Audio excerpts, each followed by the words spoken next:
So back, last year, as a lot of people, a lot of my friends in Texas say, back when everything happened. So back when everything happened, about 16 months ago, um, I made a video on this channel that talked about virtual study abroad opportunities. And virtual study abroad is not something that is brand new. It has been something that a lot of smaller colleges and universities, particularly here in the US, have explored doing. A lot of community colleges have as well, because it tends to obviously be much more affordable, and it gives people an opportunity who may not be able to pay the price of going abroad, a little bit of a chance to still experience some of the elements of study abroad without physically going. And so back at that time, of course, in March, April, May, even June of 2020, a lot of people within the educational field were trying to sort of look at what the trends were, thinking about, well, like there could be something where this is going to be the way forward, because at that time we didn't know. We thought that it was going to be Zoom City for the next 3 years, and unfortunately it sort of seems that way in a lot of ways. But I mean, we were in a lot of a different place back then.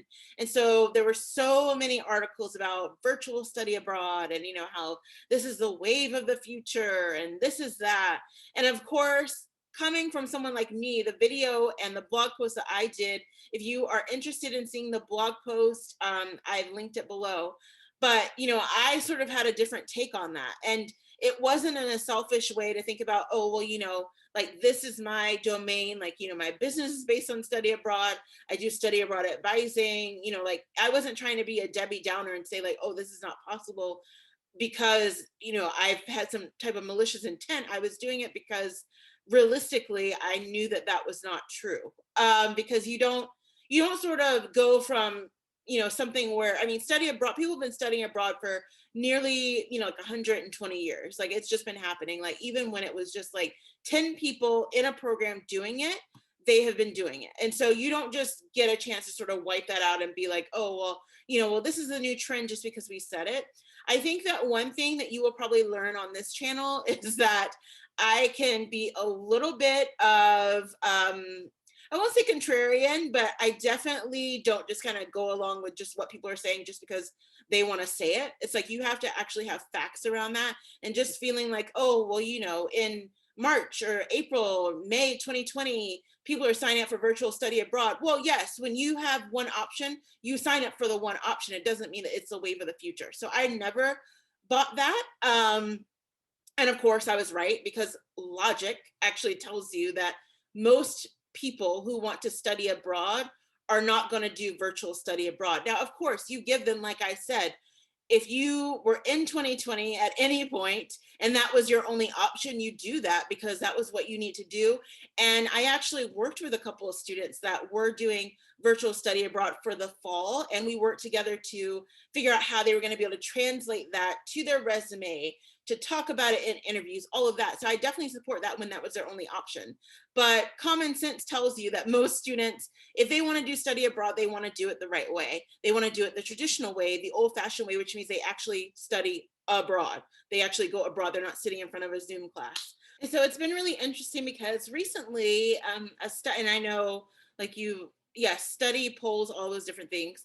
But a study did come out from PIE, which is one of the sort of leading educational think tank organizations. They're based in London. They actually did a survey of nearly 4,000 students worldwide to sort of look at the trajectory of study abroad in 2022, 2023, beyond. And they found that the majority of students that they surveyed are ready to get back into regular study abroad. Big shock.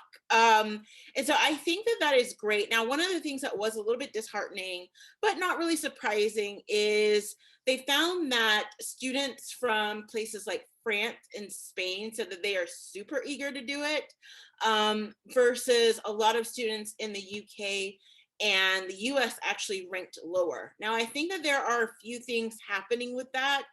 I can definitely speak from the US side of it. I think that sort of the number one sort of hesitancy with that is, the fact that we I mean, most of the world is to a certain extent in certain ways, but that, we are sort of in an economic downturn. And that is one of the things that you find in an economic downturn is that people are willing to, let's say, go back to school because they want to build some skills, but they don't necessarily want to spend that extra money. And so it is a huge expense to study abroad.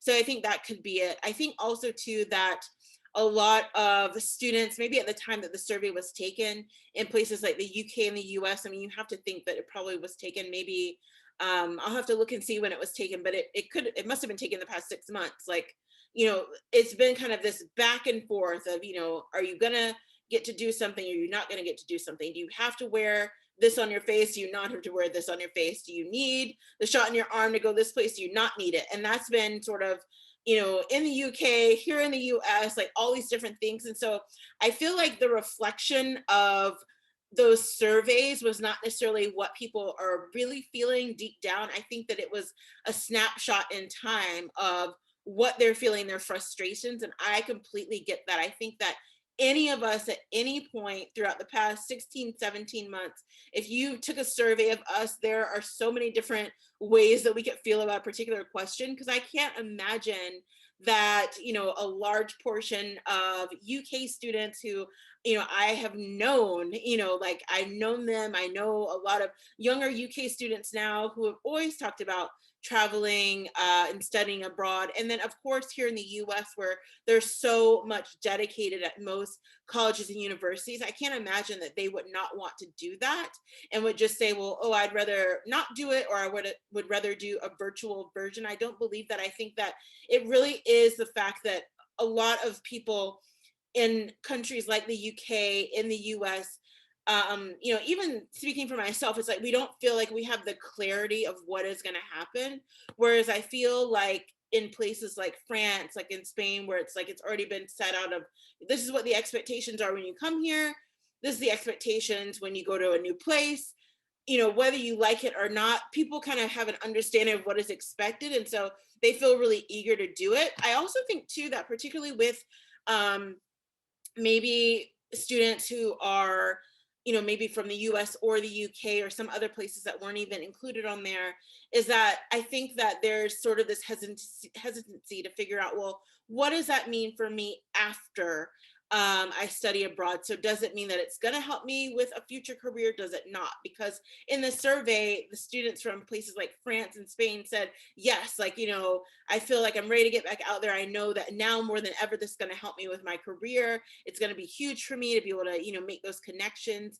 I think the next video that I'm going to do is going to be talking more about that. But I think that that could be sort of the difference, whereas a lot of students maybe here in the US don't feel that way. They feel sort of how a lot of students felt when I was first coming out of college in 2009 after the huge sort of economic downturn. Like, I don't really know what is going to happen. There's so many other things happening with a lot of people. We have evictions now happening with people, even like a lot of young people.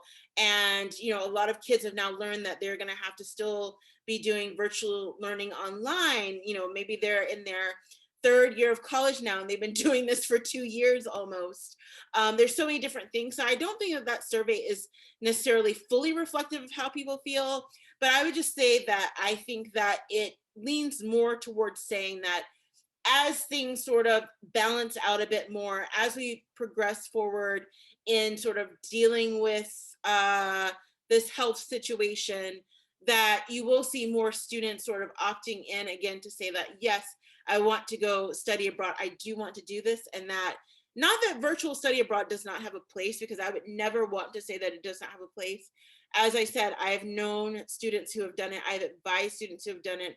I think that within its proper context, it definitely has some value, particularly if you are a community college student and you're still trying to figure everything out, particularly if you are a student that maybe is lower income and you know that you will not be able to go spend 20,000 pounds to spend a semester somewhere.